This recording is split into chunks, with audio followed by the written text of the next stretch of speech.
The general stock market has sold off substantially this year. Volatility and fear are back.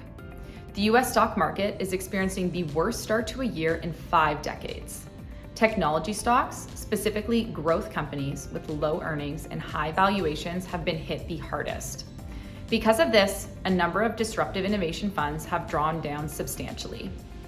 The markets have been punishing high growth names as the discount rate to value their cash flows has been rising rapidly with inflation and central bank hikes. This is ultimately bringing down their valuations. The Fed most recently raised rates by 75 basis points, the biggest rate increase since 1994. By raising interest rates, the Fed is attempting to raise the cost to borrow money, which will ultimately slow economic activity and hopefully bring down inflation that is at 40-year highs. Looking at Canada, the market has actually priced in about a 3.5% overnight rate by the end of the year. Beyond interest rates and inflation, there have been no shortage of other macro headlines to increase market volatility. To name a few, we have supply chain disruptions, COVID lockdowns, the war in the Ukraine, and recession fears that are all weighing on investor sentiment. Despite this short-term volatility, it's important to remember the strong investment case for disruptive innovation. It took almost 50 years for the horse to be replaced by the combustion engine vehicle. Fast forward to today, think about how quickly we all adapted to work from home in response to the pandemic. With Zoom conferences and storing data on the cloud, all of these changes were made possible because of technology. The point being that innovation is actually happening faster than ever before.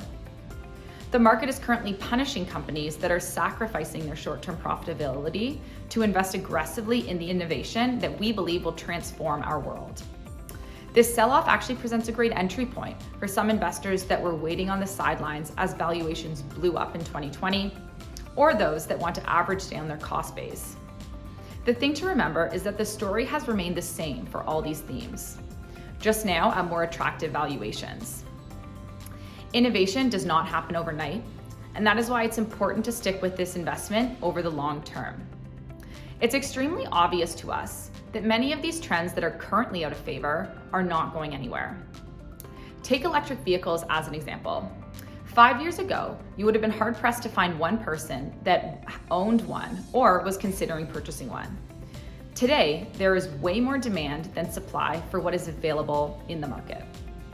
By 2040, it's predicted that 90% of global vehicle production will be electric.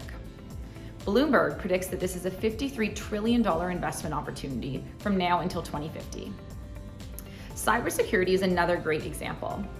Cyber attacks have accelerated even more during the pandemic as organizations have migrated to the cloud. Cybercrime is actually expected to cost the global economy $10 trillion by 2025, and therefore it is the #1 risk facing enterprises.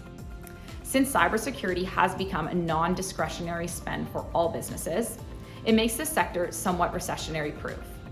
It can almost be thought of as the utility sector of technology. Another example of a theme that can benefit during recessionary times is e-gaming, a cheap form of entertainment. Given the nature of many of these industries and companies, it can be hard to pick a winner. This is especially true during a bear market. There will certainly be some companies that are starved of capital and go under. That is why buying an ETF that allows an investor to diversify their holdings while still maintaining exposure to the theme is so important.